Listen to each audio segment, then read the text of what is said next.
Friends, Kollywood star Dhanush నుంచి మరో భారీ సెన్సేషన్ రాబోతుంది. చాలా రోజులుగా D55 అనే పేరుతో హైప్ క్రియేట్ చేస్తున్న ఈ ప్రాజెక్ట్ కి ఇప్పుడు అధికారికంగా ఓం అనే పవర్ఫుల్ టైటిల్ అయితే అనౌన్స్ చేశారు. దీంట్లో టైటిల్ మాత్రమే కాకుండా టీజర్ కూడా విడుదలై సోషల్ మీడియాలో రికార్డుల స్థాయిలో వైరల్ అయిపోతుంది. ఓం చాప్టర్ 1 ఉదిరం బ్లడ్ వుడ్ అనే పేరు వినగానే ఇది ఒక సాధారణ సినిమా కాదు అని, భారీ ఫ్రాంచైజీ స్టార్ట్ అని క్లియర్ గా అర్థమైపోతుంది. ఈ టీజర్ చూసిన వెంటనే అభిమానులు అందరికీ ఒకటే ఫీలింగ్, ధనుష్ గారి కెరీర్ లో ఇది ఒక నెక్స్ట్ లెవెల్ మూవీ అవుతుంది. దీంట్లో టైటిల్ రివీల్ ఇంపాక్ట్ చూసుకుంటే ఇన్నాళ్ళు D55 అనే వర్కింగ్ టైటిల్ తో పిలిచిన ఈ ప్రాజెక్ట్ కి ఓం అనే టైటిల్ పెట్టడం చాలా ఆసక్తికరంగా మారిపోయింది. ఓం అనే పదానికి ఆధ్యాత్మిక, పవర్, డిస్ట్రక్షన్స్ అన్ని కలిసిన ఒక స్ట్రాంగ్ సింబాలిజం గా ఉంది. అదే టైటిల్ ని తీసుకోవడం వల్ల సినిమాలో డీప్ ఎమోషన్స్, హింస, యాక్షన్ సీక్వెన్స్ అన్ని ఉండబోతున్నాయని క్లారిటీ వచ్చేసింది. ముఖ్యంగా చాప్టర్ 1 అని పెట్టడం వల్ల ఇది మల్టిపుల్ పార్ట్స్ లో వచ్చే ప్రాజెక్ట్ అని ఫిక్స్ అయిపోయింది భయ్య. టీజర్ స్టార్ట్ అయిన మొదటి కొన్ని సెకండ్ల నుంచి ఒక రా అండ్ రాస్టిక్ వైబ్ అయితే కనిపించింది. అడవులు, ఎర్రచందనం, రక్తంతో నించిన మంచి పవర్ఫుల్ విజువల్స్ ఇవన్నీ కలిపి ఒక డార్క్ యాక్షన్ యూనివర్స్ క్రియేట్ చేస్తున్నట్టు ఫీల్ ఇచ్చేసాయి. మధ్యలో ధనుష్ ఎంట్రీ మాత్రం ప్యూర్ గూస్ బంప్స్ లో అయితే మారిపోతుంది భయ్య.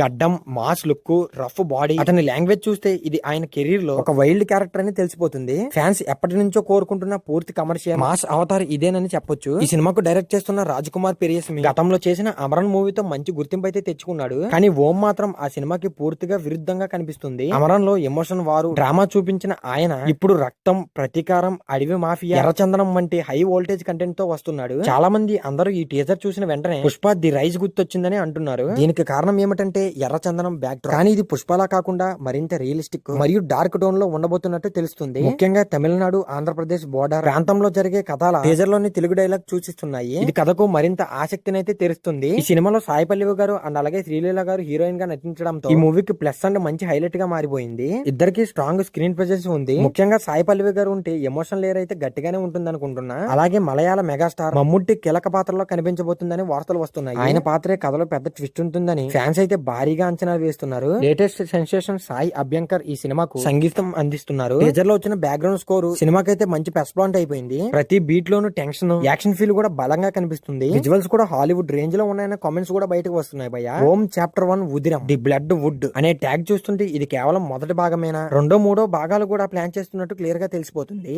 అంటే డైరెక్టర్ ఒక పెద్ద యూనివర్స్ క్రియేట్ చేయబోతున్నాడు అన్నమాట. ఈ రోజుల్లో ఫ్రాంచైజ్ సినిమాలకి ఎక్కువగా మార్కెట్ ఉంది. అందుకే ఈ ప్రాజెక్ట్ పై కూడా భారీ పెట్టుబడి పెట్టినట్లు తెలుస్తుంది. మేకర్స్ అందరూ కలిసి ఈ సినిమాను దసరా కానుకగా అక్టోబర్ 16న రిలీజ్ చేయబోతున్నట్లు ప్రకటించారు. తమిళం, తెలుగు, హిందీ, కన్నడ, మలయాళం ఇలా వివిధ భాషల్లో పాన్ ఇండియా లెవెల్లో రిలీజ్ చేయబోతున్నారు. అంటే ధనుష్ మార్కెట్ ను మరింత విస్తరించే ప్రాజెక్ట్ ఇది. ఫ్యాన్స్ కూడా ఇప్పటి నుంచి ఈ సినిమాను బ్లాక్ బస్టర్ గా ఫిక్స్ చేసుకున్నారు. మొత్తంగా చూస్తే ఓం టీజర్ ఒక విషయం మాత్రం క్లియర్ చేసి పడేసింది. ధనుష్ కెరీర్ లో గేమ్ చేంజర్ అయ్యే అవకాశం చాలా ఎక్కువగా కనిపిస్తుంది. Mass, action, emotions, franchise elements అన్ని కలిసి వస్తే ఈ సినిమా మాత్రం పాన్ ఇండియా రేంజ్ లో భారీ సెన్సేషన్ అవడం మాత్రం ఖాయమని చెప్పుకోవచ్చు భయ్య. మరి మీకు ఓం టీజర్ ఎలా అనిపించింది? మరి కామెంట్స్ లో తప్పకుండా చెప్పండి. అండ్ అలాగే ఈ వీడియో లైక్ చేసి మన సినీ లాజిక్ ఛానల్ కి ఎవరైనా కొత్తగా వస్తే సబ్స్క్రైబ్ చేసుకోవడం మాత్రం మర్చిపోకండి ఫ్రెండ్స్. సో మరి ఈ వీడియో చివరి చూసింటే చాలా థ్యాంక్స్ గైస్.